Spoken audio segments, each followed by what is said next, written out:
चारा घोटाले में सजायाफ्ता लालू प्रसाद यादव ने कहा है कि चूंकि मोदी ने अपनी मां की मृत्यु के पश्चात दाढ़ी और बाल नहीं कटवाए, इसलिए वो गैर हिंदू है। नमस्कार, सहज सियासत में आपका स्वागत है। मैं हूं वेद मिश्रा। आज हम बात करें लालू प्रसाद के इस घटिया बयान की, जिसमें उसने कहा है कि प्रधानमंत्री मोदी गैर हिंदू हैं क्योंकि उन्होंने अपनी मां की मृत्यु के बाद दाढ़ी और बाल नहीं कटवाए। लालू की मोटी अकल में ये बात नहीं आती कि सनातन हजार तरह की संस्कृतियों और कल्चर का सम्मिश्रण है। इसकी न तो एक किताब है, न एक ईश्वर, न एक अवतार। यह समय की नदी के साथ प्रवाहित होता है और धीरे धीरे अपने आप में इम्प्रोवाइजेशन करता चला जाता है।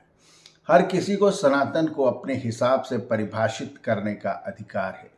यहाँ किसी शंकराचार्य, किसी पोप या किसी खलीफा की हुकूमत नहीं चलती। राम मंदिर के उद्घाटन के समय हम देख चुके हैं कि शंकराचार्यों का इसके खिलाफ दिए गए बयान का कितना असर हिंदू समाज पर हुआ। दरअसल सनातन एक जीवन पद्धति है जिसे हर कोई अपने हिसाब से जीने का अधिकार रखता है। गाय खाने वाला भी हिंदू हो सकता है और गाय को माता मानने वाला भी हिंदू है। चोटी रखने वाला भी हिंदू है और सूट पहनने वाला भी हिंदू है। मूर्ति पूजा करने वाला भी हिंदू है और मूर्ति को न मानने वाला भी हिंदू है। लेकिन लालू प्रसाद यादव को इस तरह की बातों से कोई मतलब नहीं है।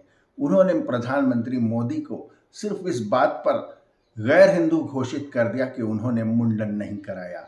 दरअसल हिंदू समाज हर तरह की कुप्रथाओं को लेकर लगातार अपने आप में सुधार करता चला आ रहा है। जैसा कि आज़ादी के बाद शारदा एक्ट जब निर्माण हुआ था, जिसमें हिंदुओं को एक से अधिक विवाह करने पर प्रतिबंध लगा दिया गया था, जिसका हिंदू समाज के उच्च और अच्छे खासे तबके ने काफ़ी समर्थन भी किया था।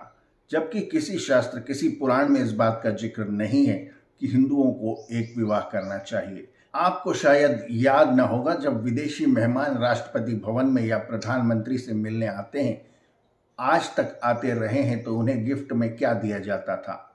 पहले 2014 के पहले उन्हें गिफ्ट में दिया जाता था ताजमहल, और अब दी जाती है भगवत गीता। यह किया है प्रधानमंत्री मोदी ने छोटे छोटे कदमों से।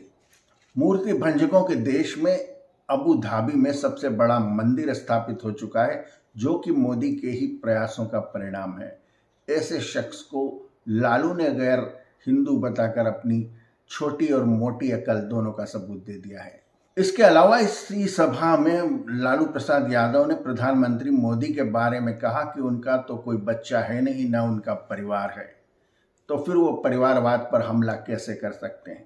लालू का इतना कहना था कि मोदी को मानो मन की मुराद मिल गई। जैसे कि मणिशंकर अय्यर ने एक बार कहा था कि ये बहुत ही नीच किस्म का आदमी है। उस मुद्दे को प्रधानमंत्री ने किस तरह लपका था, यह देखने वाली बात है और उनकी अकल का सबूत भी है।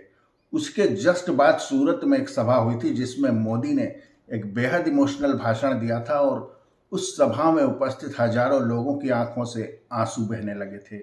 लगभग उसी प्रकार का मुद्दा लालू प्रसाद यादव ने एक बार फिर मोदी को थमा दिया है और विपक्षी दल सिर पकड़कर बैठे हैं कि हाय लालू, तूने ये क्या किया।